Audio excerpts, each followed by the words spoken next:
Commissioner garu, all government officers, very good point to all of you. Sir, ఇప్పటి వరకు మనం 2 సార్లు చంద్రోత్సవం మీద అరేంజ్మెంట్స్ అనేది రివ్యూ చేసుకోవడం జరిగింది. Personally inspected all the arrangements at the temple.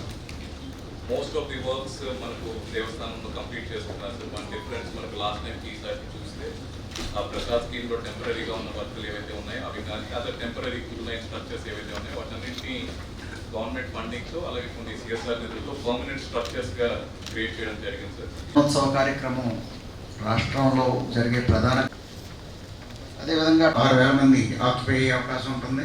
Parking places అన్నీ కూడా ఈ ఏర్పాట్లన్నీ దాదాపు 1,60,000 1,70,000 మంది భక్తులు వస్తారు కనుక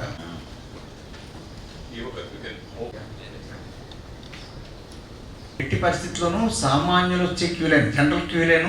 అదేవిధంగా ఎవరైతే governor trustee and honourable ministers through letter ద్వారా వస్తే ఓకే 4-5 ఇయర్స్ నుంచి ఈ ప్రాక్టీసెస్ నడుస్తున్నాయి.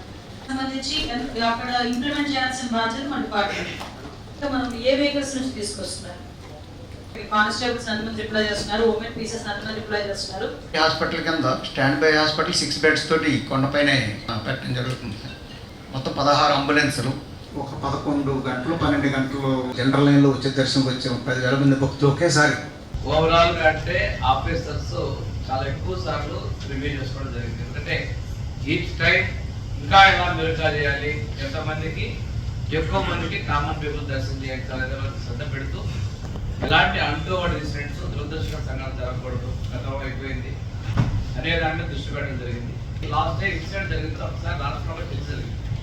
ఒకే రోజు ఇంత ఎక్కువ మంది భక్తులు ఎందుకు వస్తారు అక్కడికి అంటే ఆ ఒక్కరోజే స్వామివారి నిజరూప దర్శనం ఉంటుందని ఈ ఉత్తరాంధ్రలో కూడా తెలిసిన వల్ల అది కూడా ఇంపాక్ట్ కొంచెం భక్తులు పెరిగేటువంటి అవకాశం ఉంటుంది.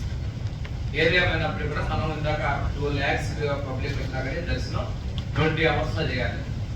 దీనికి తగిన విధంగా ఏంటంటే వాలంటీర్స్ అది క్యూ లైన్ లో కూడా ఒక్కసారి పుష్ చేయకుండా హోల్డ్ చేసుకొని ఖాళీని బట్టి మూవ్ చేసుకునే విధంగా అలా ఒకరికొకరు మళ్ళీ స్టాంప్ పెట్టి కూడా చేసుకునే విధంగా కూడా మనం చర్యలు తీసుకోవాలి. అదేవిధంగా మనం ఎంత ఎన్నిసార్లు కూడా ఎమ్యూనిటీస్, డ్రింకింగ్ వాటర్, అదేవిధంగా వాళ్ళకి ఇవ్వండి టాయిలెట్స్, ఇవన్నీ కూడా మనం ముందు అనుకున్న దాని ప్రకారం చాలా వరకు మనం కూడా ఇంప్లిమెంట్ చేస్తున్న పరిస్థితులు వచ్చాయి.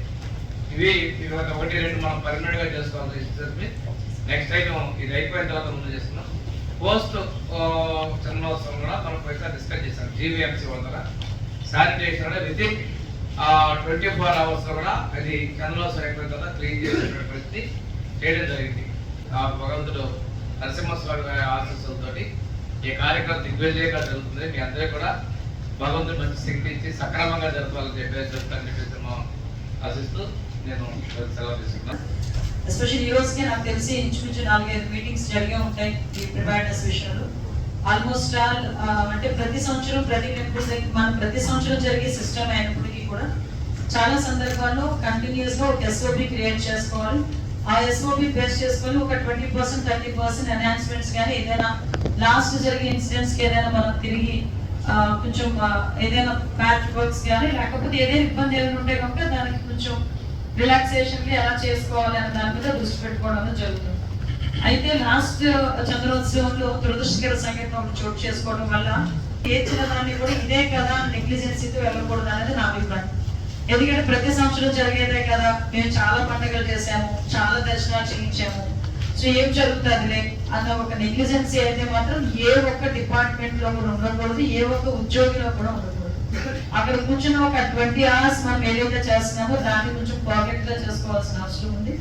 కాకపోతే నా సజెషన్ ఏంటంటే 20 hours ఒకరే డ్యూటీ చేయలేరు కాబట్టి దయచేసి police department and revenue endowment department shift wise గా డ్యూటీస్ వేసుకొని వాళ్ళకి కూడా కొంచెం ఫీజిబిలిటీ ఇచ్చేటట్టుగా ఎంప్లాయీస్ ని కూడా మనం ఉపయోగించుకోవాలి, వాళ్ళ సర్వీసెస్ కూడా ఉపయోగించుకోవాలి. అంటే మనకి టాస్క్ ఎప్పటి నుంచి స్టార్ట్ అవుతుంది అంటే 28 ఎర్లీ మార్నింగ్ 3 o'clock నుంచి మొదలవుతుంది. మనకి 3 o'clock నుంచి మొదలైంది నెక్స్ట్ డే మార్నింగ్ ఇంచుమించుగా అంతవరకు కూడా ఉంటుంది. సో ఇంతవరకు కూడా వచ్చిన భక్తులు ఎవరు కూడా ఎక్కడ వాళ్ళు ప్యానిక్ అవుతారు, ఎక్కడ వాళ్ళు బర్న్అవుట్ అవుతారు అనేసరికి వాళ్ళు అంటే క్యూ లైన్ లో ఉన్నంత సేపు ప్రాబ్లం రాదు. ఎక్కడైనా వాళ్ళకి ఆ వాటర్ దొరకకపోయినా, చెంటుపురలు ఏడుస్తున్నట్టున్నా, లేకపోతే వాళ్ళకి మినిమం ఫెసిలిటీ కనిపించకపోతే వెంటనే వాళ్ళు కొంచెం గట్టిగా మాట్లాడడం ఎప్పటి నుంచి చూస్తున్నాం. చంద్రోత్సవం టైంలో ఎక్కడో ఒక ఏదో డిస్టర్బెన్స్. లాస్ట్ ఇయర్ మాత్రం చాలా పకడ్బందీగా చేశారు, ఎక్కడ ఏమి ఇబ్బంది రాలేదు. కాకపోతే దురదృష్టకర సంఘటన ఒకటి ప్రైమ్సెస్ జరిగింది. సో అటువంటి సంఘటనలు కూడా జరగకుండా చూసుకోవాల్సిన బాధ్యత ఉంది. మీరు వేసుకున్న షెల్టర్స్ కానీ, వేసుకున్న పెండాల్స్ కానీ, వేసిన మీరు జర్మన్ షర్ట్స్ కానీ ఏదైనా కూడా ఎక్కడ కూడా ఇబ్బంది లేకుండా చూసుకోవాలి. అదొకటి. డిపార్ట్మెంట్ కోఆర్డినేషన్ ఒకటి చాలా వెరీ ఇంపార్టెంట్. మెయిన్ కామన్ సామాన్య భక్తుల దర్శనమే ప్రయారిటీ తీసుకొని చేయడానికి సపోర్ట్ చేయమని, విఐపి దర్శనాలు వాటికి కూడా అందరూ కూడా ప్రజాప్రతినిధులు కూడా సహకరించమని కోరుతున్నాను. థ్యాంక్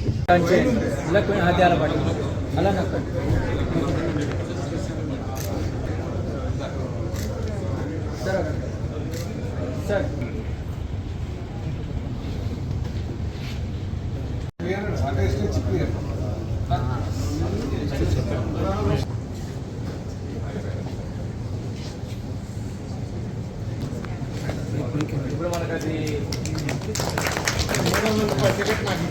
అది కాదు